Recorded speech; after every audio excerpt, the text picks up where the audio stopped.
হামলাকারীরা কেউ যেন ছাড় না পায়। নাহিদ।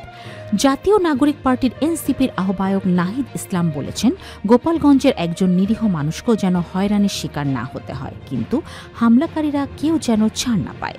তাদের প্রত্যেককে আইনের আওতায় আনতে হবে। বৃহস্পতিবার 17 জুলাই দুপুর 3টার দিকে ফরিদপুরের জনতা ব্যাংকের মোড়ে আয়োজিত জুলাই পদযাত্রার প্রধান অতিথির বক্তব্যে তিনি এসব কথা বলেন। নাহিদ ইসলাম বলেন, আমরা আবারও গোপালগঞ্জে যাব। আমরা গোপালগঞ্জকে আওয়ামী সন্ত্রাসী মুক্ত করতে চাই।